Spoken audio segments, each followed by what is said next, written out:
Welcome back to the Lifestyles Podcast, John. Yeah, nice to see you again, Luke. Good to see you, man. Right So on. I'm really thankful that you made it over today in person. Thanks. I love doing in-person interviews. It's one of the reasons that I still live in LA. Our last was on Skype. And that episode, I think I emailed you, I think is still, out of 75 or something that I've dropped, is still around number 3 or 4 in popularity. So even on Skype, without like that nice in-person rapport, your episode crushed it. People really responded to that and have asked for you back. Cool. So thanks for coming by, dude. Glad to be back, yeah. People love to talk about sex. Yeah. Well, actually, they what's funny is my number one episode is John Gray. I think I called that one the master key to enlightened sex. That's obviously the number one download, and it was a good one. But yours, I think, I named it What Men Want and What Women Crave, or something like a play on your video, that how I first found you on YouTube. Right.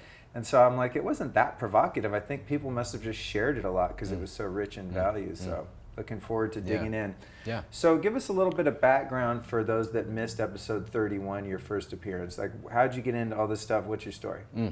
So I teach, it's sort of a weird way to describe it, but I teach spiritual intimacy and sexual intimacy. And I also teach sort of the men's equivalent of that, men's work, embodied men's work. And I got to it just through, failed relationships, like a lot of guys, and making making a determination after like the third one in a row. I'm gonna figure out something's here. Life is pointing me in this direction to work. And so I started following some teachers. I really fell in love with one particular teacher, a guy named David Data. Started following him around for years. I work with him still, and I oftentimes will teach the men's work portion of his workshops. So I just kind of fell into that. I guess it's a real growing industry, that niche of like, how do you make relationships spiritually connected, embodied? How do you make your sex embodied? How do you elevate your sex life so it's not necessarily what we've been doing for thousands of years, which is procreating and pleasure, and we move it into the higher echelons of deep connection, spiritual practice, energetic health, that kind of thing. So that's the pieces that I'm talking about today are going to be on how do you do that, like how do you raise your sex life to those higher echelons of practice, and then how do you create an intimacy in your relationship that allows it? Because obviously if you guys hate each other, or you're holding resentments, you're holding withholds, it's not going to be possible. So awesome, man. Cool. I can't wait to I spend my time talking about sex and relationships pretty much most of the day. I can't wait to, I'm going to give us a little more volume there. Is that better in your cans? Yeah, it's okay, good. It's a little quiet. Such a rich platform to start with. I mean, there's so much there. And as you said, this is something that I think just relationships in general, whether they be romantic, intimate, sexual or not, to me are the ultimate spiritual teachers. Absolutely. I mean, it's like, it starts with mommy and daddy, and, we go through our Freudian progression of life, as it were, and then we find that we meet certain people that become our teachers too. And I'm with you on, this area in particular for me being a sticking point. I was talking to someone before the show and telling them about your visit and getting some ideas on, she was a female, getting some ideas on questions and stuff like that. And Great. And I was telling her, I said, man, I've got a lot of life pretty sorted out. Like I'm, there's struggles and things like that, but the area of relationships is like, could fill this whole room behind me. It's just like this dark, mysterious thing. Like, how do you make that work? And I think a lot of people find that too. And also not only how do you make it work, but where does that fit into the life of a spiritual seeker, which I am. And, that idea that not, renouncing sex and going and living in a cave and not, being in touch with that part of your energy, that part of your body, I think puts a lot of people off from a spiritual path. So it's cool that you've, I look forward to kind of digging into how those two worlds collide, because it's really part of the human experience, Totally. Yeah. You can't cut one off and expect to be a fully and wholly integrated human, can you? Yeah, well, unless you want to live in a cave or a monastery or what people do, because if they want to just, if men, for example, or someone wanting to practice masculine spiritual practice, they would go into a cave, they would renounce sex for a while, and they would just be with consciousness, just rest as consciousness. And for a man, for me, that's fucking blissful. Like, I love that. But I'm not ready to live there. You know, I want to give to the world. I want to share love. I want to open other people. I want to experience high sexual art, right? So the choice I'm making is to bring consciousness through me, I guess would be the way to put it, into sex. And what would that look like? Or how does that play out? You know, when you've got two bodies, right? A feminine partner and a masculine partner, how does that play out? And the body of work that I've been studying and then kind of riffing on my own experience talks a lot about masculine and feminine polarities, and that true sexual art has a masculine pole and a feminine pole, and this is irregardless of gender. Like, a woman can be fully embodying the masculine and a man can be fully embodying the feminine, and they can create massive polarity, or vice versa. Or they can switch back and forth multiple times during sex. But that arc of energy requires the two poles. And that arc of energy, along with certain kinds of awareness practice, breath practice, intentionality, right? Like, what's your intention for sex? Is such a huge question. I just shared this with a men's group that I lead, and I was like, so why do you want to have sex? Most of them are like, well, I don't know, it feels good. You know, it feels good. I like it. And if that's our intentionality for sex, then we'll have sex that feels good, right? And that's about as far as it'll go. But if our intentionality is something deeper, like, I don't know, to explore the mysteries of the universe, if we want to just set the bar really high, then we're going to have a different kind of sex. It's different skill sets required for, hey, I just want to have pleasure and I want to give pleasure, experience pleasure, versus I want to experience God, or I want to experience the depth of soul connection, you know, at a level that I've only dreamed of. That's a different skill set that we would need to bring in order to have that experience, if that makes sense. Yeah, it totally makes sense, because the level of like the teenage boy sex is like engage, get to climax as soon as possible, done, the interaction is complete. You know, move on to watching football or going to see a band or whatever you're into. So yeah, that makes total sense. And I think just having been a spiritual aspirant for a number of years now, I've also been interested in having a deeper connection with my partner, and actually not really known how to do that. You know, there's those sort of blocks that I've put up to protect myself emotionally. I've never, you know, up until recently, really let anyone all the way in, let alone in the context of sexuality and the relationship. You know, it's like, yeah, sure, there was like a degree of lovemaking and closeness and openness, but not really, I think, even scratching the surface of what's possible in terms of merging with another soul, where it's like the physical component of it is almost an afterthought, and there's something much greater going on. So I'm super intrigued to learn more about this, just selfishly for my own benefit, you know, and obviously the watchers and listeners of the show. Do you have, I mean, I always like to start with questions. If any of your people or the woman that you spoke to have specific questions, that's always a good way Well, to okay, enter in. let's cover a couple questions, and then I definitely want to get into your 6 pillars work, which when you emailed, you're like, well, we could talk about this or that, and I was like, that one, which sounds really cool. I think, what is your definition of intimacy between in a couple relationship? That's a great question. My definition personally is that intimacy is sameness, oneness. So forget sex, right? We can have intimacy with a child, with a dog, with a location. And it's really just the practice of becoming one with. So the more that we can, you know, you and I can look at each other, and if I look deep enough into your eyes, I can feel your soul. The more I do that, the more intimate we become, right? The problem is that most of us haven't trained our nervous system or trained our capacity to stay that intimate, right? It kicks up all kinds of fear of like, oh, fuck, you're fucking looking at me, you know, or it just triggers any intimacy or any wounds that we have. So intimacy really is the removal of space. And then to get there, there's a lot of, you know, work of calming our hearts and calming our nervous system so that we can actually like stay. And, you know, for longer than a few seconds, like we can actually like look deeper and deeper and deeper into each other. Man, that's cool. There's so much there, because I wouldn't say I pride myself, but something I really work on is my eye contact and my just ability to be present with another human being.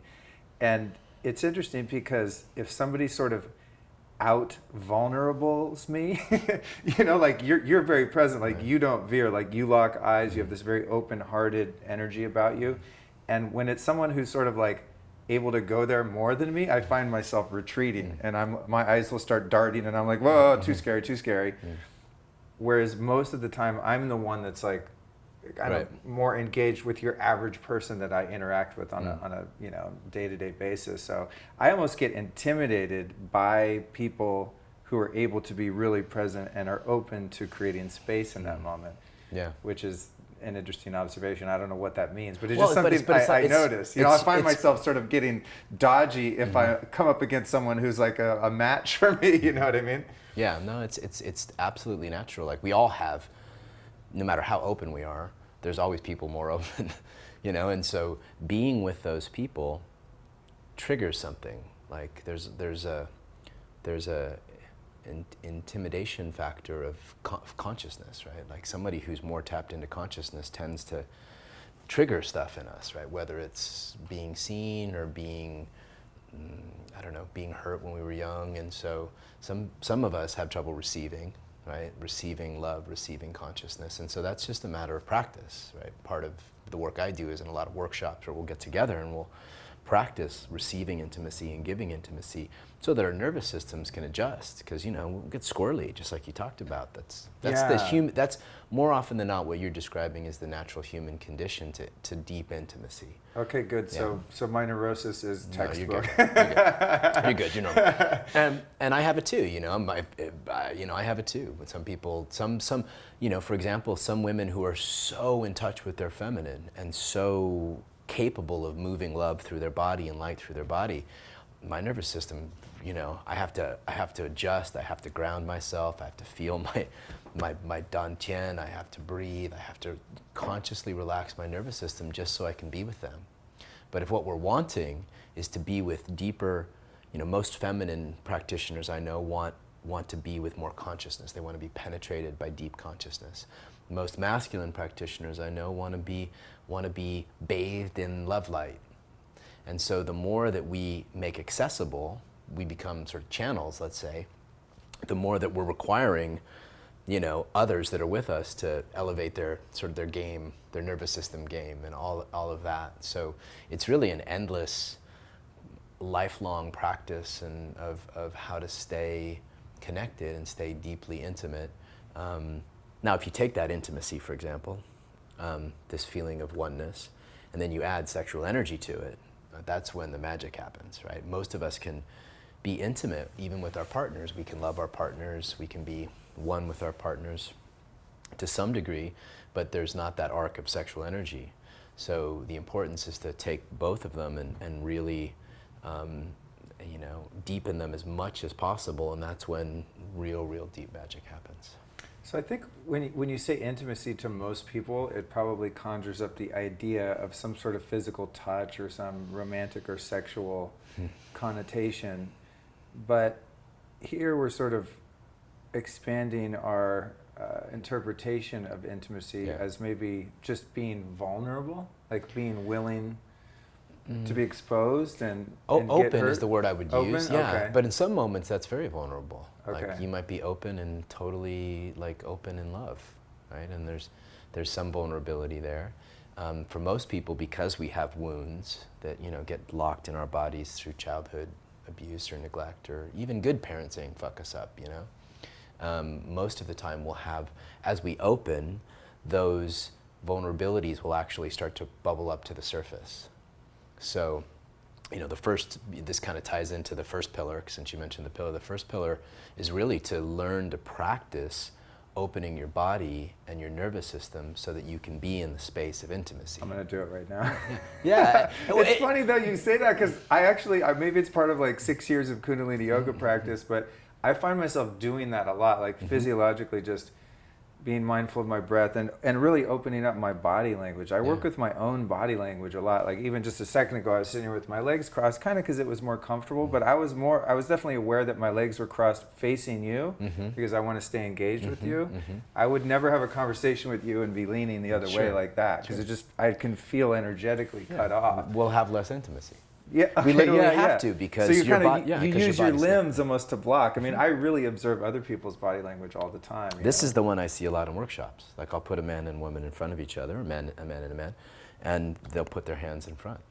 Well, that's like just for listeners, he's clasping his hands. together. yeah. So you just can't. They'll put their hands in front, and you could just see it's an unconscious reaction to intimacy. And look, on one level, intimacy is just like recognizing our sameness. Like I'm human, you're human. I have a heart, you have a heart. I'm afraid, you're afraid, and the more we can bathe in that sameness, the more we're going to feel like bros. We're going to feel connected. We're going to feel close, and just doing that, people. The myth is that just happens. Right? You find the right person, or you get the right friend, or you have the right lover, or you have the right partner, that kind of intimacy just happens. Well, that's not the case. The case is that intimacy, like any skill, whether you're playing tennis or piano, requires, just like you acknowledged, like yogic practice, breath practice, awareness, like, okay, am I tensing? Am I relaxed? My legs crossed away, or they crossed towards? Is my nervous system strong enough to actually maintain intimacy? So there's a set of practices and skills, and I call this the first pillar of spiritual intimacy, because if we can't open our own bodies, then we're kind of stuck there. There's no, you know what I mean? That's the first responsibility as a sexual partner I have, is to work on myself and come as the most open, aware, strongly, with a strong nervous system, I should say. And then that way I can bring you the very best of who I am. Something that comes to mind as we talk about this intimacy and the closeness is boundaries. This is something that has been really a struggle for me in my life because I grew up in environments where there were no boundaries. Just my parents didn't know what a boundary was. It's just anything goes, everything goes. There's just no safety, no security. And so it's weird, but I don't know how to make sense of this, to convey it in a way that makes sense, but it's like I've been somewhat unavailable in my relationships, and you could say classically love avoidant, because there seems to be a correlation between, as a kid, having no boundaries in the house. So it's like I've had to make my own boundaries, but at the same time, I also sometimes have been too intimate too fast with people in my life and become vulnerable and not been able to really ascertain what degree of integrity the other party has, in friendships and work relationships and romantic and everything. So it's like there's this, for me, internally there's this confusion of like personal boundaries and self-care and putting walls up and being too intimate at the wrong time with the wrong person. It's very convoluted, you know what I mean? Yeah. So how does intimacy, I guess the question to boil it down is, how does intimacy relate to having boundaries? Like, when do you know that this person or this relationship is safe for me to be vulnerable and intimate? And what's the risk of going there too fast? Once you sort of, wow, my nervous system feels good with this, and you sort of open your heart to someone or to a situation and become vulnerable, and it maybe wasn't the best move. Yeah. Well, that is such a rich question because there's so many parts to that, and I'll pick it apart from a few different places. Okay. First of all, we're going to be destined in some way to recreate the patterns of our youth, right? Because that's our little nervous systems were so open, and if our parents didn't respect boundaries or were neglectful or abusive, our nervous system by the time we're 5 or 6 registers that as how relationship happens. And once it's locked in, it's like an operating system on a computer. You can upgrade it and patch it and do things, but it's there, and it's a hard thing to just wipe out. You can't wipe the memory clean. But so we're going to choose people who then help recreate this. I think we talked about this a little bit last time, and the therapeutic work with that is to become highly aware of what's happening in our nervous systems and in our bodies and trust our intuition. So I imagine in those moments where you let yourself go too fast too soon, I imagine there was a moment where you neglected your own boundary, or didn't listen to your own intuition, or didn't honor a red flag, or all of those things. Nailed it. Yeah. So that's almost everybody. And what that is our compulsion to recreate what we learned. What feels normal. Yeah, what feels normal. Right. Even if it's not healthy or it's deleterious to our moral fiber. Yeah. It's like what we're used to. This is how you do it. I'd rather err on that side of being too loving than being withdrawn, right? Right. And most of us tend to kind of, but I see this a lot with women, especially like this. They're so hungry for love, or they're so hungry for being seen, that they'll choose men who who ultimately won't see them, and then that recreates the story of this is how love is. So that tendency is so strong in us that it really has to be dealt with first. And that's why, just getting aware of, hey, this is my pattern is I'm going to either avoid you or I'm going to chase you like gangbusters. Right? So this is like the classic love addict and love avoidant. Sure. Yeah, and this is how it shows up in modern relating. And if we just assume that we're going to do that, we can make art with it. Like we can play with it. Let me hold that, because I want to go back to your question, which is how do you know, right? So if we're open, if our bodies are open and our nervous systems are relaxed, and we're really aware of this internal intuitive system that we have, we'll feel like, oh, that's trustable, that's not trustable, or that's safe, so to speak, that's not safe. Legitimately, like that's too fast, or this is too slow, and we'll kind of know. So I think, again, it goes back to our own personal practice and allowing our nervous systems to really get comfortable with what safe intimacy is. This is what I try to recreate in workshops. Like, we make agreements, we have a thing, right? We're going to honor each other's hearts, and we just kind of play in that edge of, oh, this is scary, but it feels really good. How long can we hold this and not have our heads explode? And you play in that, and you actually strengthen the muscle to be in that space with awareness, if that makes sense. That totally makes sense. That's very cool. You must have done a lot of that, because as I said, you have like a very strong presence. I've had experiences in Kundalini yoga workshops and things like that, which, it's not like, they're not called, hey, this is the intimacy exercise, but it's whatever. It's just part of the set where you sit with your hand on someone's heart, and they have their other hand on your heart, and you just stare in each other's eyes, and there's a mantra or breathing or some crazy movement or whatever. Right. Dude, those type of exercises, I like them because they expand me and they're challenging, but they freak me out, dude. And usually, if I look in anyone's eyes that's able to maintain that presence, what's going to happen is about a minute in, I'm going to start bawling. It's really crazy. It's just like... But that's beautiful. It's wonderful, yeah. It's just so uncomfortable, I don't know. To me, it's like, I always go, why is it uncomfortable? Like, what's the problem? What am I really afraid of? And I go down that rabbit hole, and it's like, I think for me, it's just being truly seen leaves the possibility of being open to being hurt or abandoned. Yeah. But it's like you said, it's in the nervous system, because I know intellectually that it's not a reality. Yeah. I could sit here with you and we could stare in each other's eyes for 30 minutes and I could let you see my soul. You're not going to do anything to me. It's like, you can't do anything that would hurt me. You know what I mean? Right. But the minute this person has the opportunity of partnership, then all that childhood programming kicks in. I see. And then we have to really play with, okay, so I'm terrified and I'm going to just let you see it. Right. And being in that space, like you're talking about, is really scary. I mean, it's just human. And it's sort of like skydiving. Like, there's a certain thrill to it. Right. There's a reward, but it's like, how long can I hang before I divert my attention or divert my eyes? Because it gets so... Well, and then the answer is normally just practice. Again, we think like the big myth is that somehow there'll be a person who we feel safe with. And because of the nature of how we recreate these relationships, we'll just keep choosing people that we don't feel safe with, or... it's even more fucked up, is we'll recreate the conditions of lack of safety. We'll make them leave us. We'll make them betray us. We'll make them do these things because that's what we know how to do. And then when they do it, we can once again have that experience of, wow, this is what it is.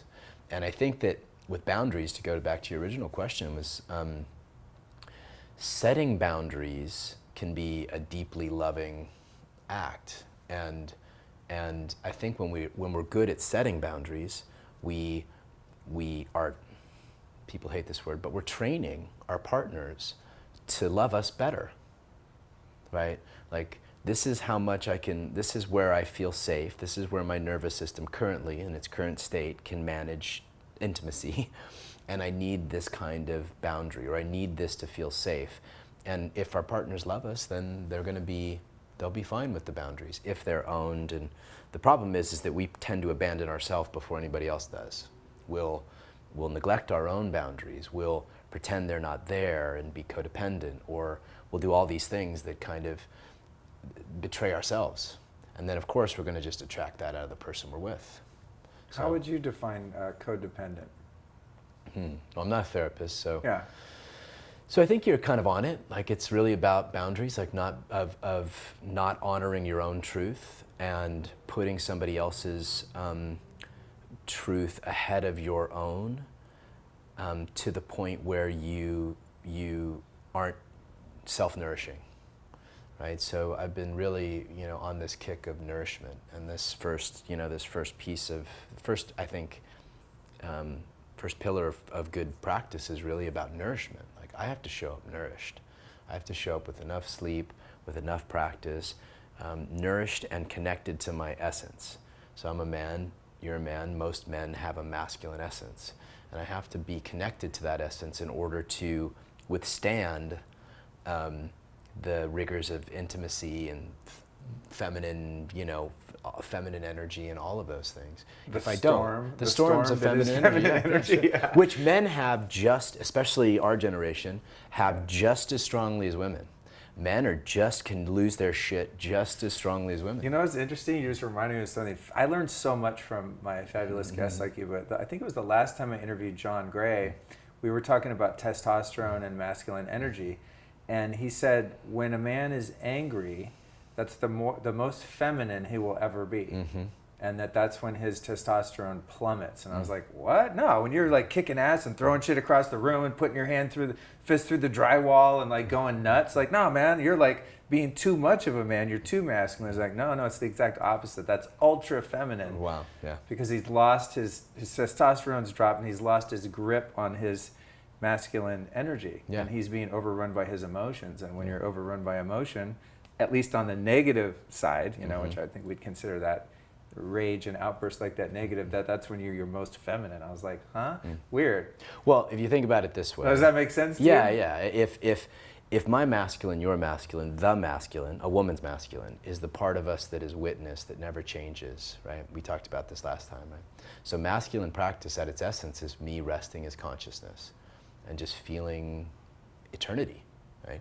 The more I do that, actually the more testosterone, the more dopamine my body makes, the more centered I get. But there's a chemical reaction that happens. They're finding this in neuroscience, man. They're going to prove this really clearly very soon. So if I'm resting as masculine, if I'm resting in my masculine essence, all it means is that I'm deeply connected to consciousness. And if I can embody that, then you'll actually feel it through me. You'll feel like, wow, this is a conscious man, or this is a present man, or this is a deep man, right? And because I've been practicing it so much now that it's now a trait. Well, if I'm resting, if that's my go-to trait, that's my state, and I have emotions, I freak out, I have fears and all of that, if I'm witness to those things, then I'm in my masculine witnessing my feminine, right? Whether it's vulnerability, I'm witnessing it. If I'm getting on the train of that, meaning feeling it fully and abandoning this idea that I'm witness to the feminine, my feminine emotional body, then I will lose my masculine ground completely, which is what most of us do. We've never trained to do the opposite. So in the first part we were talking about how you practice this. Well, as a masculine practitioner, you fully feel that vulnerability, like I'm scared, my heart's breaking. I'm afraid you're going to leave me. I'm afraid you don't love me like I love you. I mean, you practice, own all those things. But you've got this tether in consciousness. And that tether in consciousness, the feminine, will feel like ground. Right? And it's like a meditation, if you think about it. I know exactly what you're talking about. Yeah. And so, not that I'm always able to achieve it, but I definitely have spent some time there, you know. Yeah. But really good practice of being able to, and the more we rest as that as a spiritual practice, the more we'll know. Like, that's a boundary I need. Here's my term. I like to call them terms. I think that men need terms. Like, I need this in the relationship, I need this in a relationship, I need this in a relationship. One, because I do want to feel safe, but others, I want to be a hell yes. And I can't be a hell yes unless this, and this is happening. Right. Right. Do you think your ability to determine what your hell yeses and hell nos are is compromised by becoming sexual and intimate too soon in a relationship? You know, I do. I think that in order to get, and I always coach men like, wait, not only is it sexy and it makes her crazy. Dude, where were you 20 years ago when I needed you, bro? Right. No, I didn't always do this, man. This is the last 10 years. But I'll just say wait 3 months, wait 4 months, wait 2 months, and just get to, because if you think about it, the desire to jump into intimacy is our feminine, man or woman, right? All of us, any part of us that wants intimacy, wants connection, wants pleasure, that's our feminine. So if our feminine is undisciplined, I guess it's the wrong way to put it, but unchecked, then we'll make those decisions, because what matters to us when we're in our feminine is connection, is pleasure. I mean, we'll sell our soul, men and women.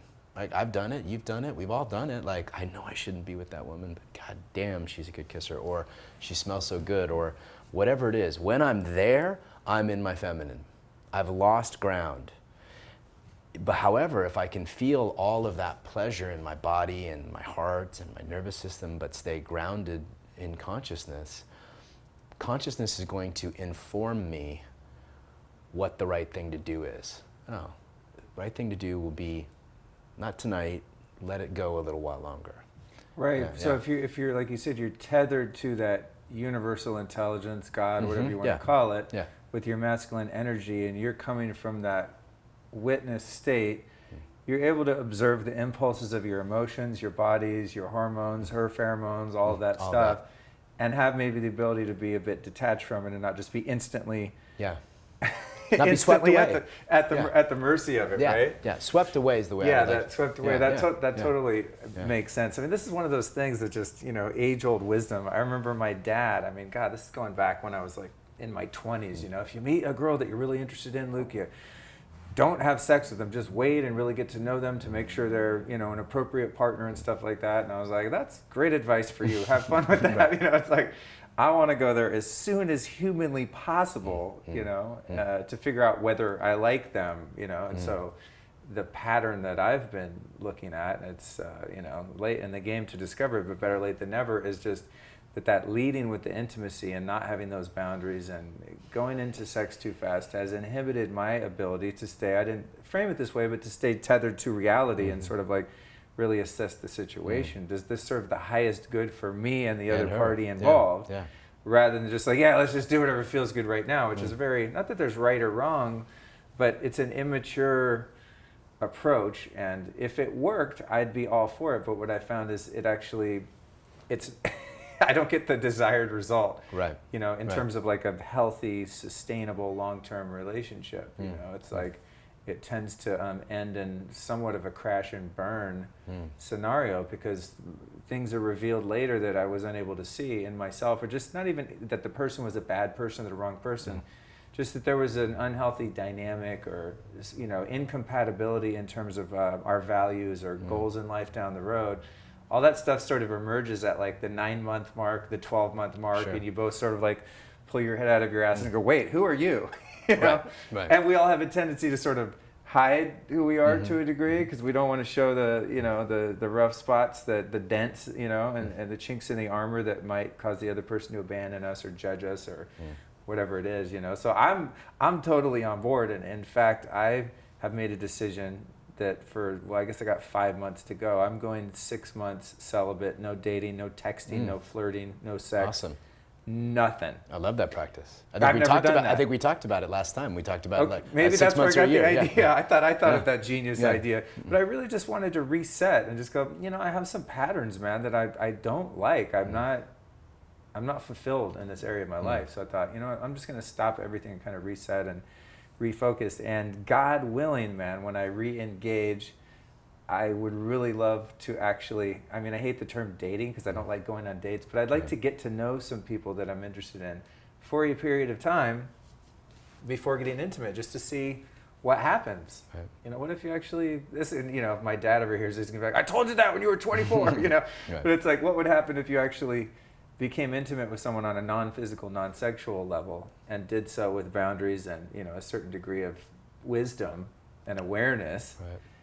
And see what develops out of that. And, I've only done that one time in my life, and that was the longest and healthiest, and I would say most fulfilling relationship I ever had. Because we were friends for a few months, maybe 6 months, and then it just sort of, the thing happened, Well, even then, if a man is taking the time, and I think every guy should at some point in their life do it, Can a guy do that if he's like, I feel like a young guy is not capable of that. Almost not. Yeah. They're always in their 30s and 40s. Yeah. But if you can do that, a couple things will happen. If you can, in the next 5 months, become a leader of your own feminine. So for the first thing in masculine practice is we realize that our relationship to the feminine starts with our own thoughts, emotions, closures, vulnerabilities. And so my ability to be with my own feminine, my own grief, my own sadness, my own fear, all of that, to not make it wrong, to literally shepherd my own feminine into the part of me that feels broken, the part of me that yearns, the part of me that's heartbroken. If I can be with my own feminine like that, then I have the capacity to be with the feminine like that. And I think most guys don't actually take that time to be like, I have to learn how to lead, shepherd, husband my own feminine. And I really have no business like trying to lead another feminine creature into depth and surrender and all the things that we want to give them and they want from us if I can't do that for myself. Damn, that's deep, bro. Yeah. I've been experimenting with that. I didn't frame it that way or know necessarily what I was doing, but just in terms of dealing with grief, sadness, anxiety, fear, just normal human emotions that I would tend to think are negative emotions for me, like the undesirable emotions. So say like, I'm having to surrender an attachment to a person or a job or whatever it is, rather than using my phone, cigarettes, ice cream, sex, like any number of different ways that I can like, push those feelings to the side. I've really been working on practicing just walking through the eye of the fucking storm, dude. Like I'll just be sitting there reading or meditating and I'll think the thought, that brings up some degree of grief or hurt, and rather than pushing it away, I literally just sit there and let it overtake me. Just sort of as a practice in coming to the realization that it won't kill me, no matter how uncomfortable I get at times. Would that fit within the paradigm? That's the essence the way you're framing it? Yeah, that's the essence of it. Is I would say your masculine knows, right? Your intuition, your connection to consciousness knows that I need to feel this fully, and so you create a container. I'm just going to feel it for 5 minutes or a half an hour or however long I feel it. I'm going to feel it fully. That's a way of your own internal masculine actually honoring your own internal feminine. And so, at least in the way that I look at all of this, there's this constant sort of yin and yang within us, and we have to master it within us before we can start to master it in relationship. Right. So this is where you get drama in a relationship. So say I haven't cultivated the ability to be embodied, to be, to have my nervous system in tune, to have the courage and the sort of wherewithal to withstand these emotional outbursts. If I haven't mastered my feminine energy and I go into a relationship with a predominantly feminine energy, right, then my feminine's going to erupt. Yeah. Hers is going to engage with that, be triggered by that, and then you have arguments or jealousy or just drama. She can't trust you because you aren't able to rest. If you can't manage your own feminine, she's going to intuitively feel, he can't manage mine. Like, I can't show him all of me. Right. I can't show him the part of me that's scared or crazy or jealous, or I can't show him angry, rageful. I can't show him my whole heart because look at him, he can't even handle his own. They aren't thinking this, but it's definitely, that's what's happening is they're just intuiting like, whoa, this guy cannot handle all of me. So they'll either get turned off or repulsive or repulsed or just kind of start to drift away, or they'll lash out in other ways, which is what often happens because they don't feel met. Right. Interesting. Yeah. Interesting. Okay, so we've dipped into one of the 6 pillars. Give us the 6 pillars, what they are, and then let's dive into those a little bit. Sure. I'll just give you them, and then you pick one that you want to talk about. Okay, cool. So the first one is like we talked about, develop this personal practice. This is the practice of essential masculine, essential feminine, right? For the feminine, which we haven't talked about, it's really opening your body to express love light, right? And the more that, you just see certain women are really, and men, are just have love coming through them. I was at a workshop a couple weeks ago with a guy, I think he's bi, I couldn't tell, I didn't ask, but super grounded man, also just capable of like love coming out of every pore. Like there was no closure in his body, the way that love was moving through his body. And so the feminine practice throughout the years has been, how do I express love through my body, right? Masculine practice is how do I rest as consciousness? And so the first pillar is to develop those capacities. The second pillar is to learn how to conduct what the other would consider love through the body. So if I'm in my masculine, if I'm an essentially masculine man, what I'm wanting through my partner is the experience of love, of all kinds of the rainbow of feminine energies. That's how my nervous system will experience love. So if I want to make a woman happy or a feminine partner happy, I have to learn how to express consciousness through the body. I have to learn and love through the body. So it's a kind of an extension of this idea of strengthening your body and literally opening your body so that all of these energies can be felt through the room, or you walk into a room or you're with a partner and she could feel my love.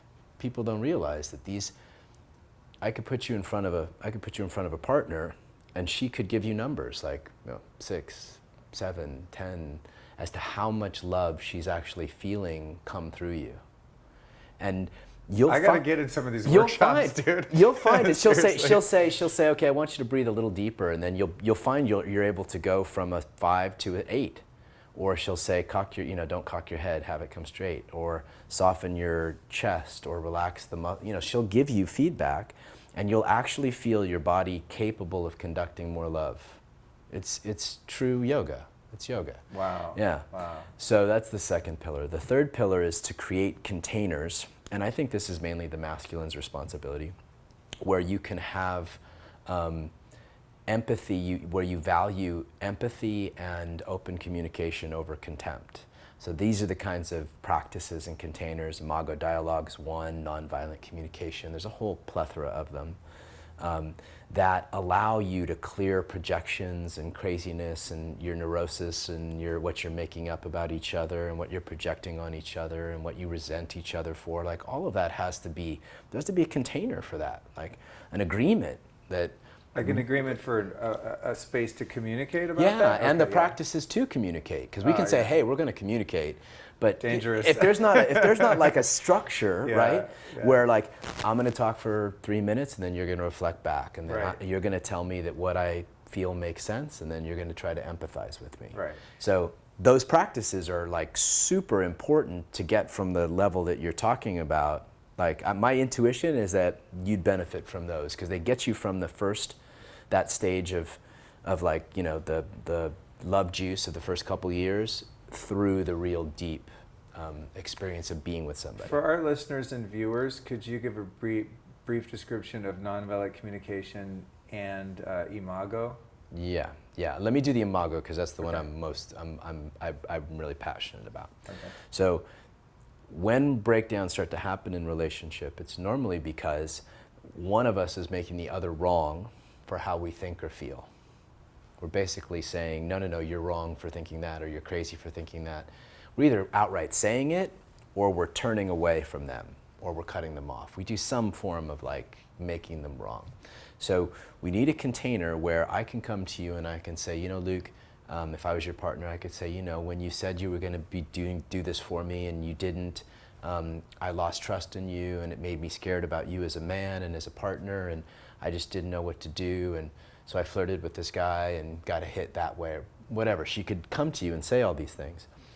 You would then reflect back to her like, oh, well, you when I didn't do this, you lost trust in me, and you felt like you questioned me as a partner, and you decided to flirt with the waiter. Did I get it? And so you reflect back to her what she said so clearly that there's no like crazy making up shit about what you think she said, you know, it's crystal clear. Yeah. And then you'll keep going until she clears everything she needs to clear, and at the end you'll say, is there more? And she'll say, no, that's it. And you'll look at her and you'll say, okay, that makes sense. Like, you're not crazy. Like, if I were you, I'd feel the same way.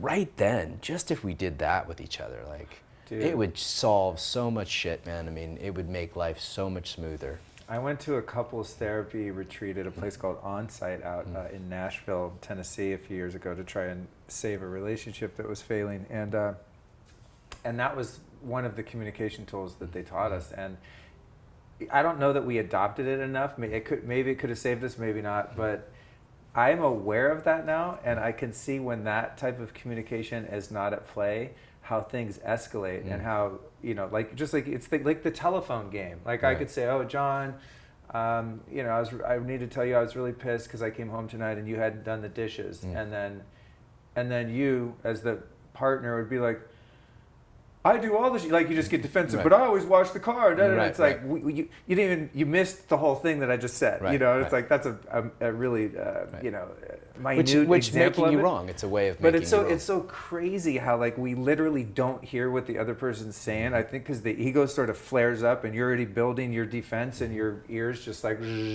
tune out what's actually being said. And it's such a rad tool. Because dude, when I do that, like, I'll try to repeat back what my partner said, and she's like, no, that's not what I said. Like, you're making up a bunch of other weird stuff. Here's what I said. And then I'll do it a few times until I actually get, you know, the mirroring of what was actually said.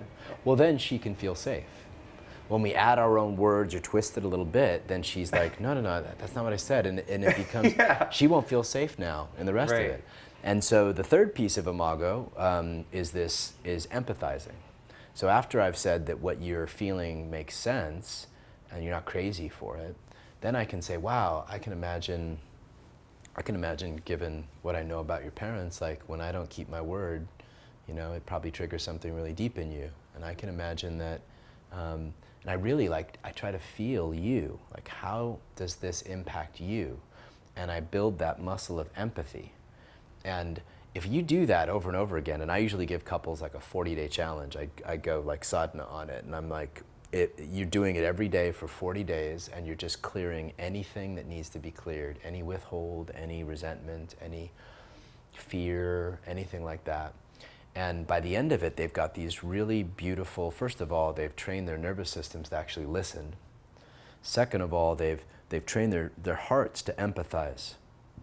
Because what we've discovered is that the number one killer of relationship is contempt. Contempt is the lack of empathy. Now, if we practice empathy a few times a week with each other, and I'm really trying to feel you, and I have a structure that makes it safe for me to really do that, and then I know you're going to do it for me too, that's a game changer. I have not, I mean, very few couples that really put it into practice fail. They really need it. And for people listening, the way I understand it is can't you search online for like a certified Imago therapist? And you can go in as a couple or even a single probably and learn how to communicate it? Sure. Fashion? You can learn that. I teach it to most every couple that I work with. Cool. There's other people who do it. So I have some videos on it if they contact me, or awesome. I'll shoot it to you and you can give it to your listeners. And cool. Yeah, I would love, 100,000 people to use. Can you imagine if that Imago. became like a rule in politics? I mean, or in people court, use it with their kids and it changes everything. Ooh, Oh, that's a really good Yeah. parenting tool, I bet. Huh? Totally. I do it. I had to sit down for 2 hours with my daughter once, and she had to just lay into me about all the things that she was mad at me about from childhood on. And I mean, I wanted to defend so bad. I was just like, we were out at sushi, and it just seemed like it never ended. Like her list just kept going, and I just had to keep repeating back. And you want to talk about that was probably the hardest dialogue I've ever done, where I just had to keep relaxing and try to open my heart, not defend. It was true spiritual practice. I mean, that's really good spiritual practice when I'm saying what your experience is more important than my interpretation of your experience. And you can really feel that in me. That creates a deep level of trust and a deep safety that couples can grow from. It doesn't matter how great your sex is if you've got that underlying like nervous system. Your nervous system is fried all the time because you don't know who's showing up or whether it's safe to have a feeling.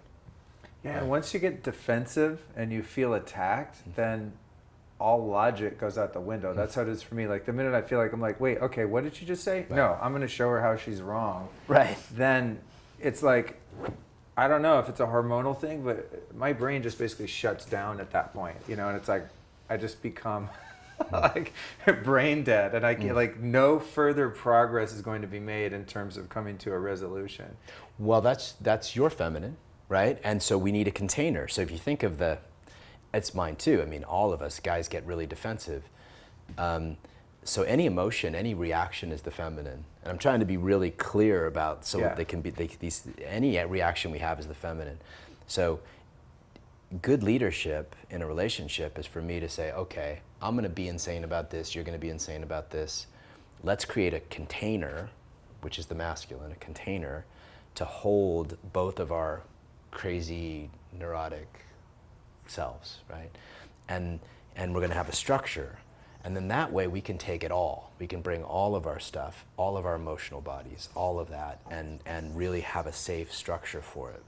And if you think about it, that's just good masculine structure, whether it's like the 12 steps or any kind of good recovery is about structure, which is the masculine. So that's why, for me, it's so important that there's agreed upon rules about how we're going to communicate, how we're going to make agreements, how we're going to say expectations. Like one of the great practices that I use is like, here's what I expect from you. We're going on vacation for 2 weeks. Here's what I expect. Wow. Like, yeah. And so rather than having secret expectations right. on right. an engagement, and then when they're not fulfilled because the other person has no idea that you even have them, right. then get resentful because right. your expectations weren't met, right? Right, right. Which is like, that's called, you just paid a lawyer. Yeah, there's a whole bunch of these practices, but I think that, in modern relationship, we're so sophisticated. It's the first time in history where we don't need each other. Women don't need us to have children or make money or even keep themselves safe. It's not like it was 100 years ago or 200 years ago. Masculine value now is about us being able to take them someplace they can't take themselves.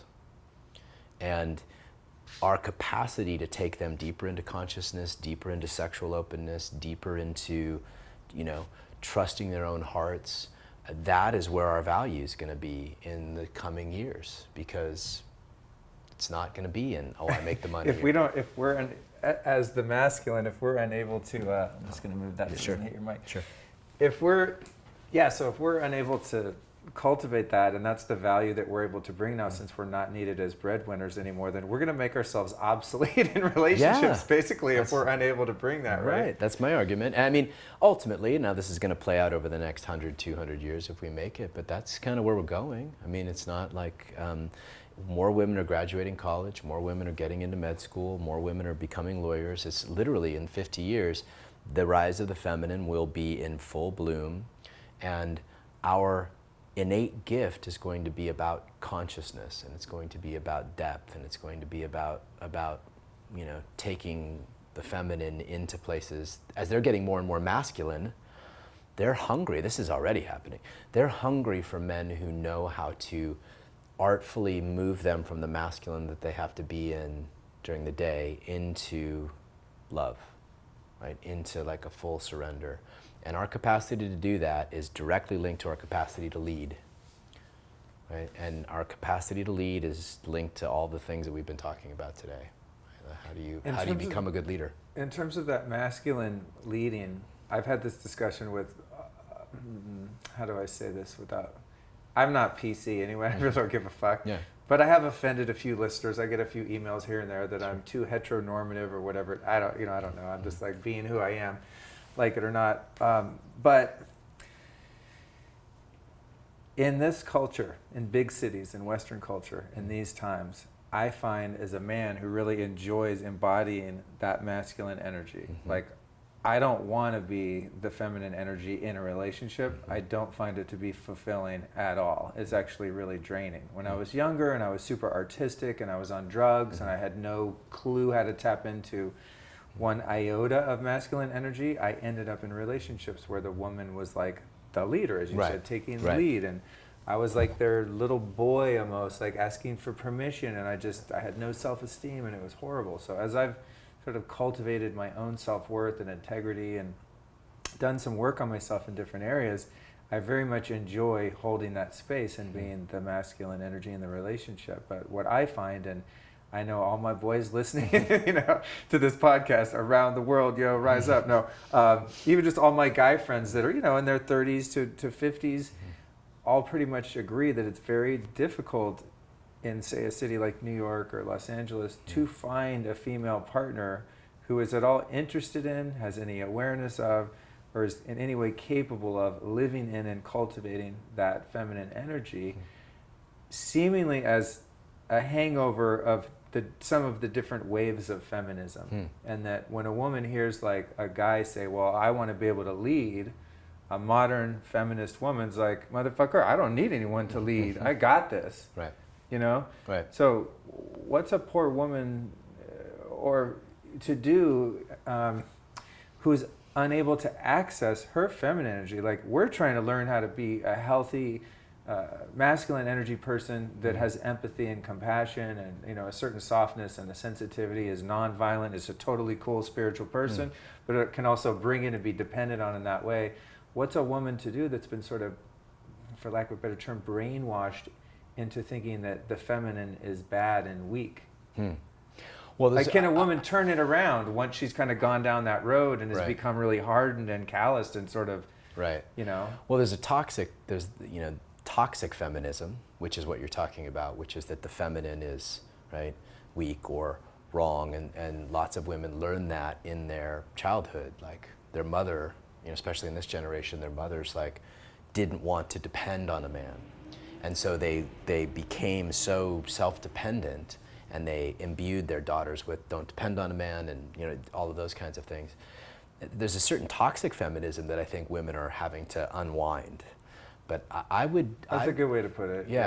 I would think what's most true for the women that I work with, and 80% of the people who follow me are women, because women are more interested in relationship. I do a lot of men's work, but if you break down the numbers, like relationship, I always sell out my women's spots first. Really? That's interesting. Always. That's interesting. But what I'm finding is that they're hungry. Like, now they're self-sufficient. Now they're making enough money. Now they don't need a man, but their hearts are still aching.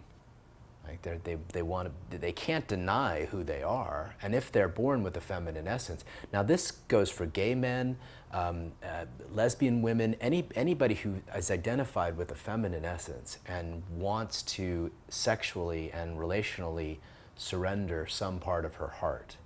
Right? I'm not talking about her bank account, her career direction, or any of that. But in her heart, she wants to be penetrated by a man that she trusts, or by a masculine presence that she trusts. Then that person has a feminine essence. If man or woman wants to penetrate and really feel deeply and cause surrender and openness, then that person has a masculine sexual essence. We can't deny it. If we do, we get sick. And that's, I think, what's happening in modern relationship. So the trick is, to get to your question, is how does a woman who wants to cultivate more of her feminine do that? Well, a couple real easy ways to do that is just start feeling pleasure in your body. like take more baths, eat chocolate, put oil on yourself, like whatever it is that starts to wake up the pleasure in your body, that's innately the feminine, man or woman. But if a woman wants that, like if you and I went to the spa and spent 8 hours getting oiled down and massage, funny, and all after this, this recording, I would be able to make a actually decision. going to the spa to get a massage. So yeah, I'm going to be walking out of there with very creative, fluid. Yeah. So that's true though. After a massage, you don't walk out and be like, all right, I want to kick ass and make some money. Right. You know? Yeah. What am I going to do? Where's my to-do list? Yeah, right. Yeah. So pleasure. Like how can they add more pleasure? How can they add more movement? Right. I work with a lot of women's teachers who teach dance and teach everybody from Sheila Kelly, who does S Factor and teaches sort of erotic dancing, to sacred dance. So movement and feeling pleasure in their body is the first thing that they can do. For a masculine practitioner, the first thing you can do is you can start to really train your body and your mind to rest as consciousness and get really deeply rooted there. Another thing that the feminine can do is spend more time with women, just the actual estrogen in together creates more of a feminine energy. So I don't actually think that women want to deny their feminine. I think that just in relationship, they've been so trained to be self-sufficient, and they've also been hurt either by toxic masculine in their childhood. Their father didn't know how to love them or was absent. That happens a lot. So they're what's the word? Skittish around surrendering their heart to a man. And that requires us, as masculine partners, you and I, we're both in that realm, to create containers and create this sort of impeccability around our relating that allows her to give us more of her heart.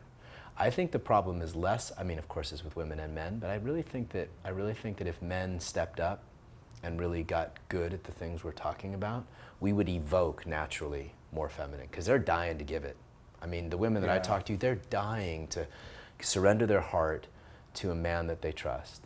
Maybe not the rest of their life, and why the fuck should they, man? They're doing a great job on their own, but their hearts, they're dying to surrender their hearts. Yeah, very, very well put. And that's been my experience too, as I've worked on myself and grown a bit in relationship.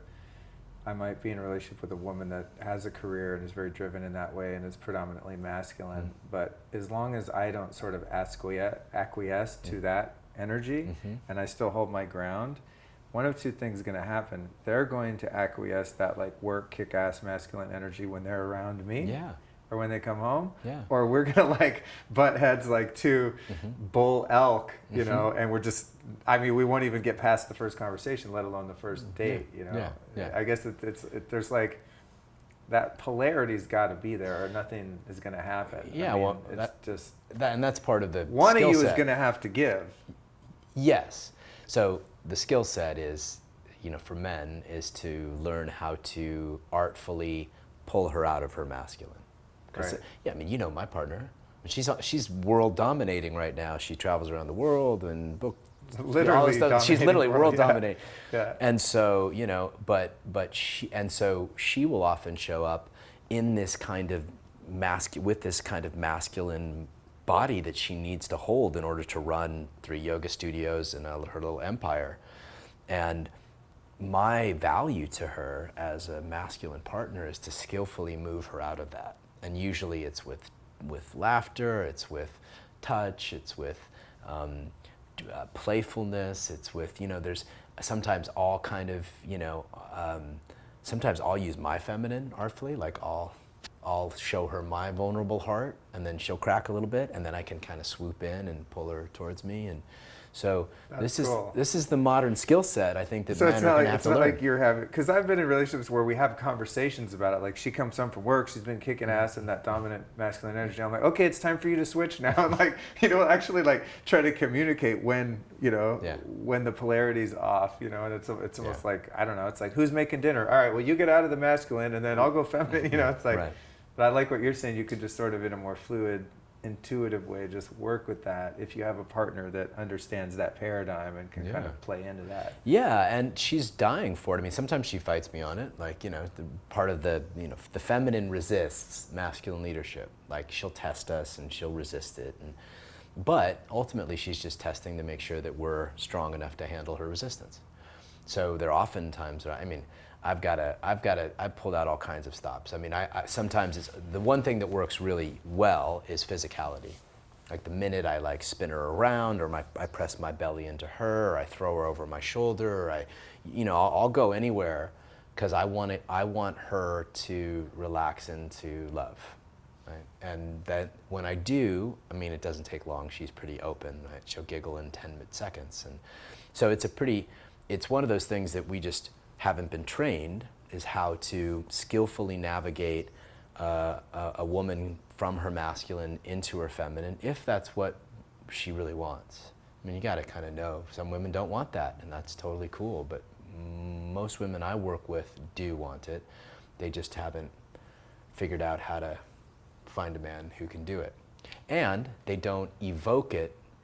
They don't, one of the things that I argue is that we're constantly evoking from our partners, right? Like, the more present I am, for longer, I'm going to evoke her feminine. It's like polarity. It's, Yogi Bhajan said it's a polarity planet. This happens in relationship. If she comes home and she's in her masculine, and she's just kind of doing her thing and coming home, but I'm sitting in meditation and I'm just kind of hanging out, or I'm just in consciousness, or I'm doing something deep, right? I'm not on my phone or doing, I'm actually deep. Eventually, she'll have to go into her feminine.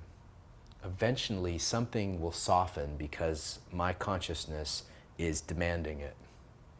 Same thing as if I'm in my feminine and I'm like all emotional, and she gets more devotional, or so filled with love, or so filled with worship, or just so sweet, or anything like that, she will actually out-feminine me and evoke my masculine response. It is so, I've seen this, people doubt it, but I've seen it time and time and time again. It's like relational physics. And so our work is less about finding the right person, although there's some of that for sure, but it's finding somebody who's responsive to our gift, and who, when you rest as consciousness, she naturally just kind of melts into a feminine way of being, and vice versa. When you're locked into nervousness or stress or anxiety, her feminine just totally relaxes your nervous system. And if we can do that, just keep evoking the best from each other, that's art, in my opinion. That's a better world to live in for everyone too. Totally. You bring a child into that energy. That automatically, I'm sort of feeling this nurturing, safe, protected kind of energetic environment for a kid. Yeah. You mentioned something interesting about when women get together in groups, that estrogen becomes dominant, and they sort of naturally just entrain into the feminine energy. And that's weird, because I never thought of it for them, because I'm always thinking about my side of the street. But when I get off balance and I start getting shaky emotionally, I always intuitively want to be around groups of men. So I go to my men's groups, I'll hang out with the homies. Like, I have to be around guys. Yeah, me too. Especially if I'm having relationship problems specifically. Just spending some time with a bunch of men in a room, or going and doing something that's somewhat physical or whatever it might be, it just makes me feel sane again. I never thought about it in the context of the feminine energy too, that they get that same thing. Yeah. It's interesting in other cultures too. I feel like, I don't know if this is healthy or not, if it's just the way humans are wired and we're going against that, but I remember years ago, maybe 2004, I took a trip to India, and one of the first things I noticed was that if you this is in southern India, which is quite a bit more conservative than the north, from what I understand. I've not been to the north, but I was in very rural villages and just way out there in the south, and when you go into town, you see groups of women hanging out, and then you see groups of men hanging out. You don't really see co-mingled groups where the two sexes are all chilling at a coffee shop. It's very segregated, unless it's a couple or a family with their kid or something like that. Right. And even out in the rural areas, in the fields, there's groups of women working on shit, and then there's groups of dudes working on shit. And at the time, I remember thinking like, well, that's not cool. Like, why is it so segregated? But do you think that's a cultural thing that's, been sort of like put upon us, or is that just inherently how the human ape rolls? I mean, do you think we would, in a natural setting, like in an indigenous tribe or something like that, going back 100,000 years, would the men have sort of stuck together and the women stuck together? Yeah, totally. Except when it's time to come together in union of a partnership? Yeah, exactly. Interesting. Yeah, I mean, and if you think about it, we've had over 100,000 years of that kind of being, and 200 years of the other kind of being?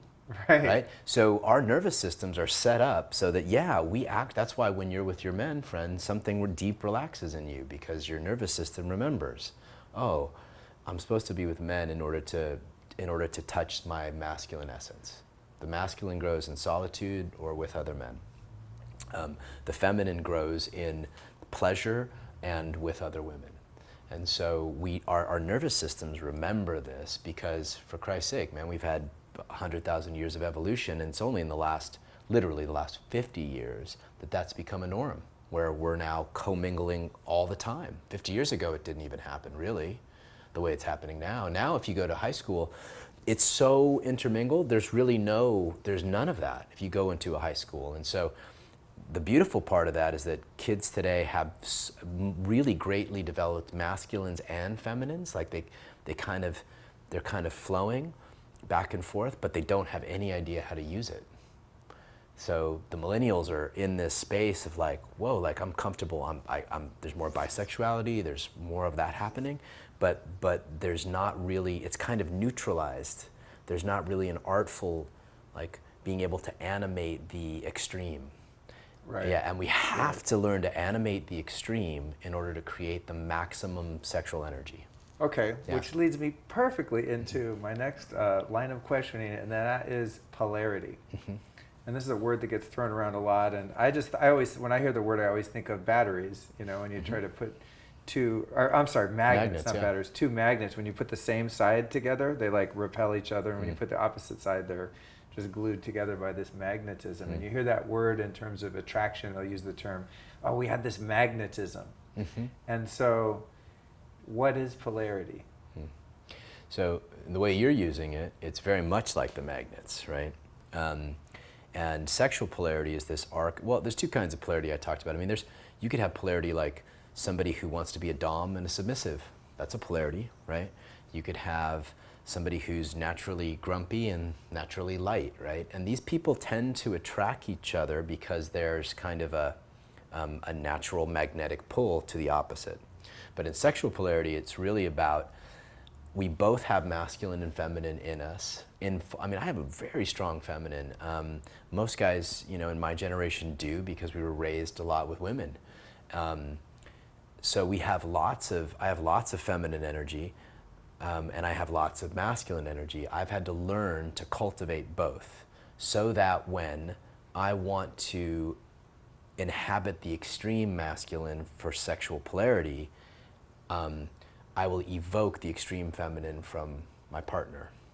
And the capacity to do that, live in those extremes, to develop those extremes in our nervous system, like, for example, if I sat you down in a workshop and I had you sort of meditate and stand a certain way and breathe a certain way and hold the space a certain way, and then I had a woman dance, or like dance in pleasure, you guys would immediately start to create this massive arc of sexual energy.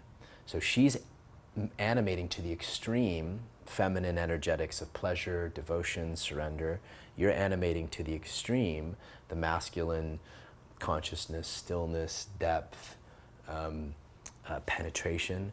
You guys put that together and it's insane. And it has nothing to do with physicality. It's all energetic. I think you just described why strip clubs make money. Totally. Except those guys are like, no, I know. But I'm picturing like some stoic, like badass, just sitting there at a strip club watching the woman dance, Yeah. Most of the guys aren't. They're just, but if you take that, this is an example David uses, take that 5,000 years back into India, that's exactly what they taught men and women to do. The women would be separate, they'd practice sacred dance, and they'd be with the women the whole time. Men would come in, and if you wanted a sniff of that kind of devotional energy, you had to be solid like a rock. You had to be super solid to get into that temple. And you know, the Chinese and the tantric practitioners in India, they knew this thousands of years ago. What we're just discovering now is that if we want to really have the deepest kind of sexual relationships, that I need to surrender my feminine. Like, I may be coming home and feel just beat or exhausted or emotional or sad. And my capacity to surrender my emotionality and be in presence for a moment so that she can play the emotional partner, she can do this, or she can be in those energies, will create sexual energy. So one of us has to, in a sexual moment, surrender the feminine, and one of us has to surrender the masculine, and then that way there's that arc. And when you do that, you start there, right? All kinds of crazy shit can happen. And you mentioned before too how there can be an interplay between, sexually speaking, an interplay between the masculine and feminine energy where you might switch roles Totally. intermittently. And I've experienced that just pretty recently. Mm-hmm. I've never ever in my life before that ever considered that, because I had some kind of macho idea. Mm-hmm. Like, I'd see, like, in a movie, you always see, like, the seductress come in and push the guy on a bed and, like, kind of hold him down and be dominant. Mm-hmm. And I was always like, fuck that, man. Never let a woman treat me like that. I'm the man, you know, like, always wanting to be dominant in the bedroom. Yeah. And then, I don't know, maybe my mind just opened and I've just matured a little bit, but there have been situations in which it did sort of switch, and there's an interplay where you do surrender a little bit and embrace that. It's healthy. I mean, yeah, it sounds healthy, it feels healthy, it Yeah. feels right, but I think you have to really have an open mind and let go of a lot of preconceived ideas in order, and a certain degree of, like, self-confidence and security in who you are. Well, and the other part has to be that. nourished too. So what happens in relationships mainly is that, you know, I feel so malnourished because she's withheld her feminine for so long that there's no way I'm going to release my masculine. And, like, you know what I mean? Like, so I'm almost resentful that at her you know, faux masculinism, right? That I'm not going to let her play there, and vice versa. Oh, I see. So, I see you've got to be. What's happened in relationship now is there's so much malnourishment. Like, women are not feeling the depth, deeply penetrated, and they're not. You know, presence is the currency. Like, presence is the modern currency, and if they're not feeling present and penetrated deeply by our hearts, our consciousness, they feel really malnourished. And vice versa. Like, you know, there's nothing more nourishing, makes a man feel more alive than devotion, you know, sexual energy, naughtiness, you know, sensuality. There's nothing that's like, I mean, men will kill for that. Men, Taj Mahal, all of that stuff, right? And we're just malnourishing each other by not animating the extremes. Once we do that and we really get nourished, then yeah, sure, play back and forth all the time, like, make it really healthy. And the problem is that, like you're talking about, a man has to be, like, okay with his feminine to go, all right, like, I'm all yours. Yeah. Right? Like, I'm all yours, like, you know, do with me what you will. So you mentioned something earlier about our generation. I'm 46. Are you're in your 40s? Yeah, I'm just about that. Yeah. Like, okay, so yeah, I was raised by my mom, predominantly, who was a pretty militant feminist, born and raised in Berkeley in the 60s, you know, and so I was taught from an early age that men are bad, men are wrong, the masculine energy is all toxic. You described, you know, toxic masculine energy, toxic feminine. Any masculine energy was toxic, and it was therefore wrong. And so, you know, I'm not blaming my mom, it's just the way things went. It was sort of weeded out of my, you know, capacities and how I related to people, and it was the masculine was demonstrated for me, at least what I thought was masculine, by my dad, who was very tough and angry and just, he was a rough customer, you know what I'm saying, when I was younger. We're super tight now, and, you know, all has been healed, but I was terrified of the masculine energy, so I didn't know how to display it, so I went into the arts and into music and into drugs and basically killed off any shred of masculine energy that I had. So when I sobered up and started to learn how to kind of cultivate that, or it wasn't even cultivate it, first just discover that it even existed and then work with it, I sort of went a little too far the other direction and became kind of a dick for a period of time. Because it was like, I was so anti my feminine energy that I was like, no more people pleasing, being a wuss and a pushover. You know, I'm gonna like come correct now. And then eventually, like, the pendulum had to swing.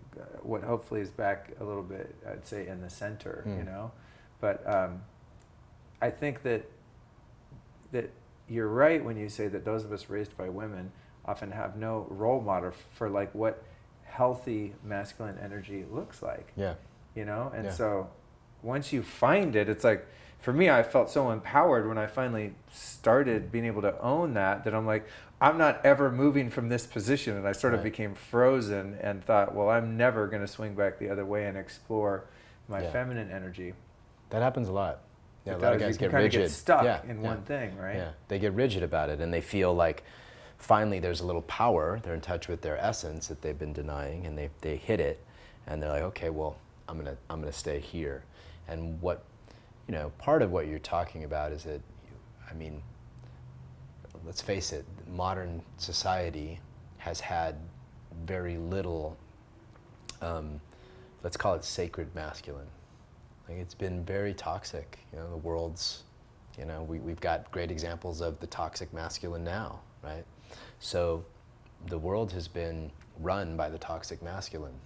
And the sacred masculine, we haven't, I mean, there's you know, the archetypes of Jesus and Buddha and that kind of thing, but day-to-day life, we've been hit by the kind of toxic masculine that you described, kind of tough and hardworking and get it done. The John Wayne version, yeah. Right. So we're really discovering like what is like a deep sacred masculine archetype, and I personally am with you. This is why, you know, one of my passions is men's groups. I'm starting men's groups all over the world. I teach men's leadership trainings. I teach guys how to lead men's groups, because I agree with you.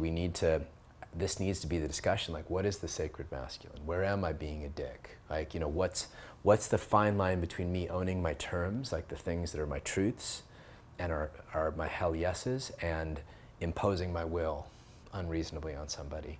And those kinds of things take we need to have other conscious men take a look at us and go, no, man, that's your term. No, that's you being a dick, right? And so we can tune each other up and show up with the deepest heart, right? And it's such a crucial time for both men and women. I think it's a lot of women are, I think, in my age group that went for the career and like, I don't need a man, I can do this myself, I make my own money. Oh, they're dying. And then they wake up at 48 going like, shit, I don't have a kid or a husband, I have a cat. You know, this isn't as fulfilling as I thought it would be, because that CEO position or whatever it was didn't give them the juice that they thought it would. And then for us men, I mean, and I see this with younger guys too, it's like, if you look at our media, dude, and our culture, men are just constantly like made fun of and clowned on, and there's like this reverse sexism almost, where men are just stupid jerks and we're fucking idiots, and like,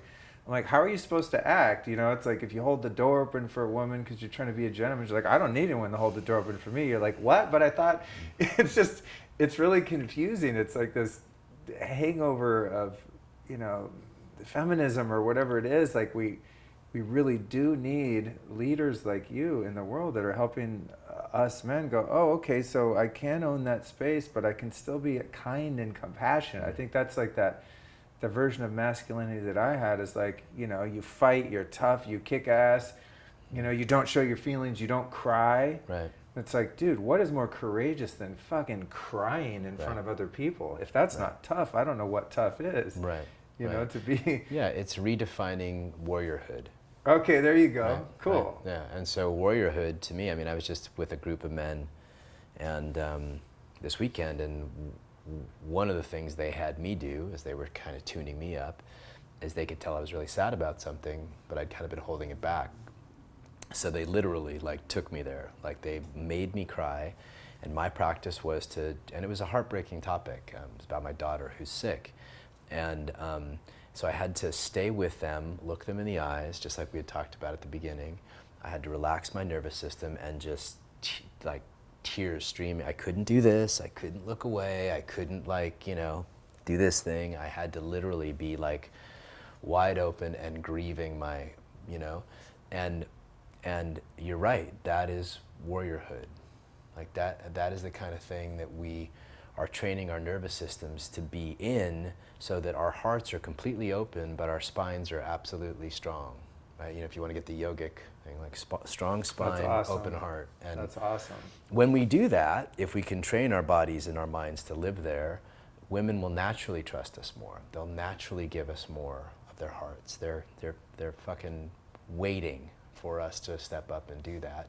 And you know, I work with a lot of women like you described, you know, mid-40s, early 40s, really career-driven, and unable to pull themselves out of that kind of self-sufficient jail. It's heartbreaking. Yeah, it is heartbreaking. It's heartbreaking. Yeah. I've been on, I mean, not so much anymore, but years ago, I'd end up on a date with a woman that was stuck in that energy, and it's like, I had compassion, but it was, I could see immediately it wasn't going to work. Like the first indication was, say, if I picked them up and I'm driving, they'd be like, no, turn right here, and start telling me how to drive. They couldn't let go of even the driving. Right. I'm like, I got this. I've lived in LA 28 Right. years. I think I know how to get to La Brea and Wilshire, you know? Right. And that would be the first indication. Then I'd just see like there'd be this power struggle of, you know, we walk in the restaurant and they're talking to the maitre d' and like running shit and all that kind of stuff. Not that, hey, sometimes I just want to kick back and like let someone drive. Yeah, you order the food, you do, you know, you plan our vacation, whatever. But it's like that initial engagement I'd see and I go, oh man, I would feel so bad for them that they weren't able to even just for a moment kind of just relax and let their hair down, so to speak, and just chill. Right. And then eventually I stopped even ending up on dates with women like that, because like right when we would meet, there'd just be just no polarity, I guess you could say. Like we just immediately like, bah, bah, we're just like knocking heads. Maybe we end up being buddies or we have a great chat or something, but there would never be any romantic intrigue because the energies were too the same, and I wasn't about to like take the other role in the beginning. Well, we're in this bastion. I mean, women here are getting it a little more. Like, you know, where I live in Santa Monica and Venice. Like, there's all these goddess movements and things like that. Yeah, that's true. So women are getting a little more information. Right. But for the most part, in New York and here, there's a lot of that real strong self-sufficiency, which again is beautiful and healthy to a point. And at some point, there's this place where they're actually pushing away the kind of man they would want to attract. Right? If I'm so self-sufficient, what a conscious present man is dying for is a woman who's willing to surrender the deepest part of her heart to him. And if you are unwilling to show that part of your heart, you haven't practiced the yoga, so to speak, of like relaxing your nervous system and opening your body and pressing love through your body, then the kind of man that you want will never see you. Speaking to women, obviously, or feminine, obviously, because that part is so cloaked, he can't feel it. And so I can't tell you, like, where are the conscious men? Where are the conscious men? The conscious men could not see you because your heart is too closed. You're too self-sufficient. You're too proud of that, so proud of that that you won't relax it for a moment so that he can see the part of you that needs him. Right, it's almost like she's holding out a full cup. Yeah. Right? Yeah. And you look in the cup, you're like, well, what? Where am I fitting Yeah, in this? Yeah. How am I going to contribute here? How am I going to give? Yeah. Would you say it's true that giving is masculine energy and receiving is feminine energy then? Yeah. Well, there's Or is that an no. I think there's penetration. Okay. And well, let me see how I could say this. I think I haven't really thought about it that way, so give me a second to just formulate it. Sure. I think you're right. In some ways, it is kind of like whoever's receiving, who's ever opening and receiving, is in the feminine, right? Whoever's penetrating, right, giving, is in the masculine. However, there's this kind of the way it occurs to me when I practice or when I'm feeling it, it's more like a wash. Like a feminine energy is kind of like a wash. When a woman's in her feminine, it's so full that she's actually like, it's just washing, bathing me in light and love, and I'm penetrating her heart. And then there's this kind of loop where I'm basically, if we're going to bring this to sexual yoga, she's her feminine energy, I'm actually circulating it with breath and awareness. So I'm circulating it down my front and up her spine, and then down her front and up my spine, and I'm actually circulating, I'm washing it in the room, right? So this is sexual yoga practice. So the energy she's supplying, the consciousness and direction I'm supplying, the structure I'm supplying. And I think that's kind of the way that I've learned to look at it. So yeah, I guess in a sense you're right. But the way that I see it play out most is that the masculine is directing the energy and providing the structure for the energy, and the feminine is providing the actual energy. Would you say that the masculine energy feels safe when respected, and that the feminine energy feels safe when cherished? Yeah, I mean, I know Pat Allen 101, right? So yeah, she's right. The feminine, the great gifts we can give the feminine are to cherish her heart, or to cherish her feelings and ravish her heart. So I think where Pat is right is cherish her feelings, but I would add ravish her heart. Like the feminine wants to be ravished. The feminine wants to be seen. My feminine too, like, we were talking about this. If I'm gonna surrender, like, go ahead, ravish me, right? But I literally have to fight my own urge to ravish back, So yeah, I would say that. And the most powerful words I think that a feminine being can say to a masculine is, I trust you, I'll follow you anywhere. Damn, that sounds good. Doesn't it? Like, yeah. You'd be amazed at what happens to men's nervous system. Mine just lit up. Yeah. I was like, oh man, I'd love to hear that someday. Yeah. I'd love to hear that someday. Yeah, so if a classic practice that David teaches is so beautiful is the man sort of, they sync up, and the man will say, I love you, you're so beautiful. And the woman will say, I trust you, I'll follow you anywhere. And they just kind of play that energetic loop. Dude, that's It's awesome. Magic, man. That's magic. That's a fucking great takeaway. Yeah. Wow. Yeah, I asked the Pat Allen question because I've noticed for myself in a relationship with a woman, and again, listeners, excuse me for being heteronormative, but it's like, I got really hung up on that because I got this really gnarly email. I was like, wait, at first I didn't even know what that was, but I'm like, that's the only way I could talk about my subjective experience. But I like the way you make it broad, because obviously not everyone is in a heterosexual relationship listening to this or in the world, and they never have been. It's just more people are, I think, open about it now.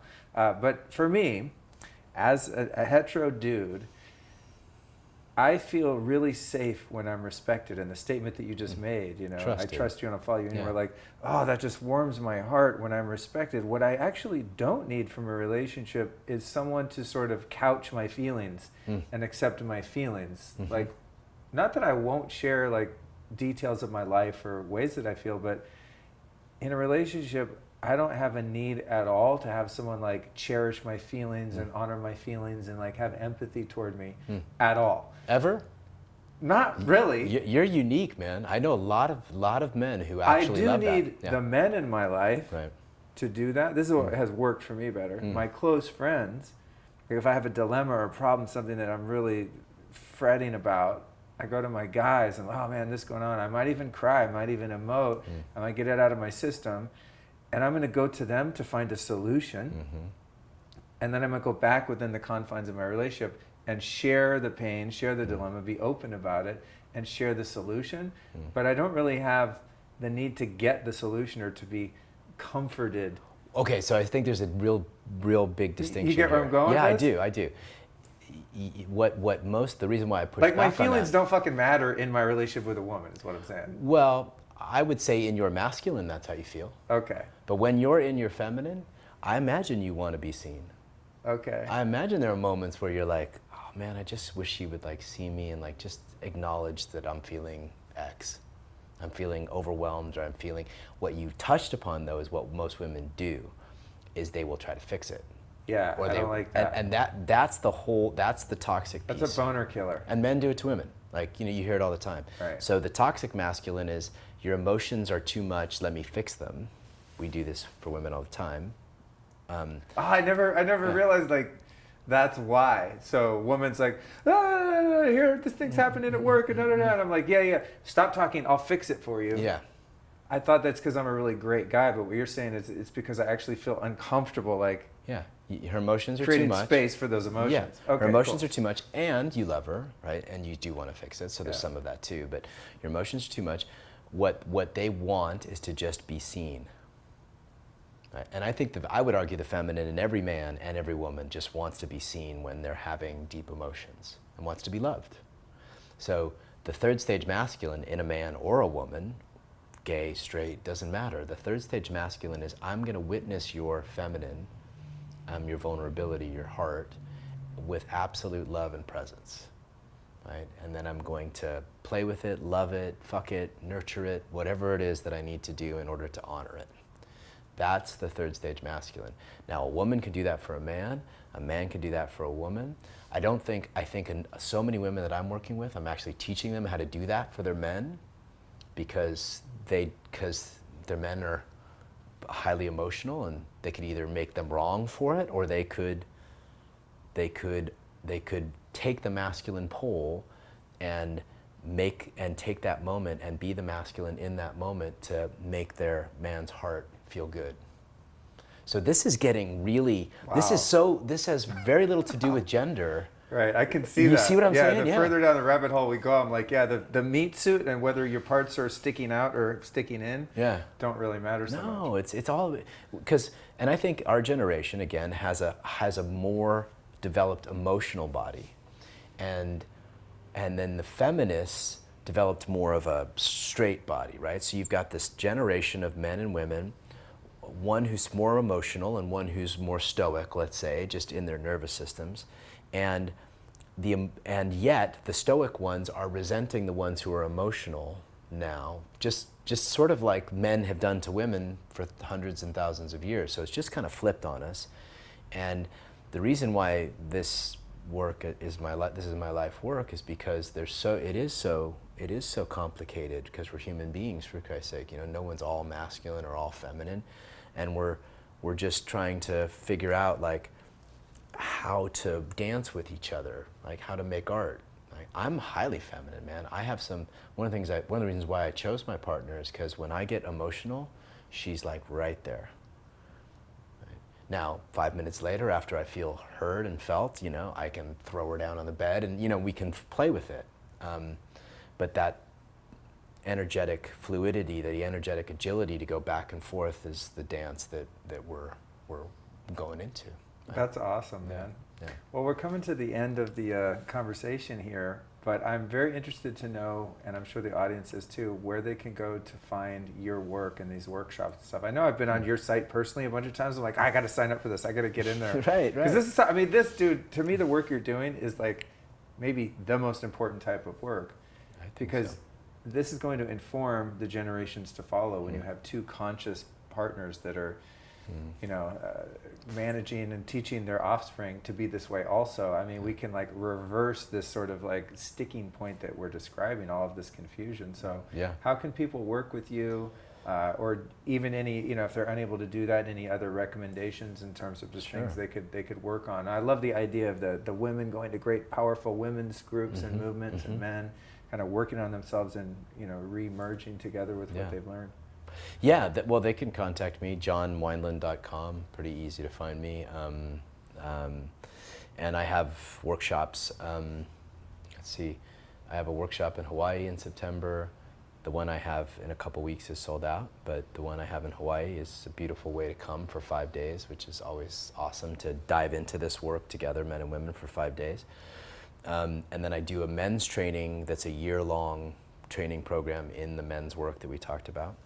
And then for the first time ever, I'm going to be offering a women's circle where I'm taking women through a lot of this stuff that we're talking about, how to how to attract a conscious man and what a conscious man is looking for and how to work with that in your body. And I've got women's teachers who are that I'm going to use because I don't have a woman's body, so I can't teach that stuff, but I can certainly shepherd them through how to make these transitions that we're talking about, from really strong career-driven woman or strong mother into someone who can surrender her heart and trust the man. So I'm doing that as well. So I'm just diving in with every That's fucking awesome. thing. I'm like, where might this be needed? And so I'm diving in, and they can find me at my website. Yeah. That's great. All right. Well, I asked you this question last time, and I don't remember your answer offhand, but you've taught me tons of stuff today. You've taught the audience watching on YouTube, both of our Facebooks, on Instagram, and then of course the main hub, which is the podcast. Taught us all so much. Who have been 3 teachers or teachings in your life that have influenced you, not even in this area per se, but just in general? Well, my primary teacher is David Data, so I recommend his books on lots of, extrapolation on these subjects. I'm going to say I really like for what we talked about today, I'm going to say Alison Armstrong, who is a woman who teaches a lot about. Love her. Yeah, she's fantastic. I think she's just I got to get her on the show. She'd be great. Dude, yeah, she'd be great. Thank you for that. Yeah. Alison Armstrong is just fantastic. And you know what? I'm going to give a shout out to recovery programs. I'm sober 20 some odd years, and I keep going back into the steps in different ways and working the principles of recovery in the 12 steps. And I've got no problem outing my own anonymity, but I just love I love the principles of that, and it's taught me so much. And the men's groups and the women's groups in recovery have taught me so much. So men have supported me through massive heartbreak. So I have to give a shout out to Cool. my brothers I in think recovery. you're the first guest to ever say that, and it is tricky too, because I'm sober, and I had to make a decision when I started the show. Am I going to talk about that? If so, how much detail am I going to go into? How do you give credit where credit's due without breaking certain traditions of certain groups and things like that? It's like, any 12-step group is anonymous in its nature, which means you don't talk about it on press, radio, and film. So I had to find kind of a vague way to not take the credit, because if I tell someone like, I used to be addicted to crack and heroin, and then I just decided one day to be strong and quit that shit. Yeah. Well, I'm not saying I'm a member of any specific 12-step group, right? And so that's the way I've justified it. But I love it. Yeah, but I am informed by that's deep spiritual work, man. Dude, I want to give credit to that. After 20 plus years of being sober and working within that framework, and I've gone to all these other books and teachings and gurus and teachers, and I've studied every religion, every philosophy that I could possibly find that might benefit me, from Kabbalah to Tarot to Kundalini, whatever. It's like there's all these different roads up to the top of the same goddamn mountain, But I like that one because it's so simple. Yeah. It's just like core spiritual principles. If you learn them, put them in your life and practice them, they change who you are and you evolve. It's so powerful. So thank you for that. Yeah, you're welcome. I want to say one last thing before we go, which is that the message that's been coming to me around men and women is this idea of 100%. I'm not the first person to say it, but if we can, as men and women, or straight men and straight women, gay men, gay women, whoever your partner is, take 100% responsibility for getting our partners into their essences and open the way we've been talking about it. If each of us takes 100% responsibility, I think that the impact is going to be massive.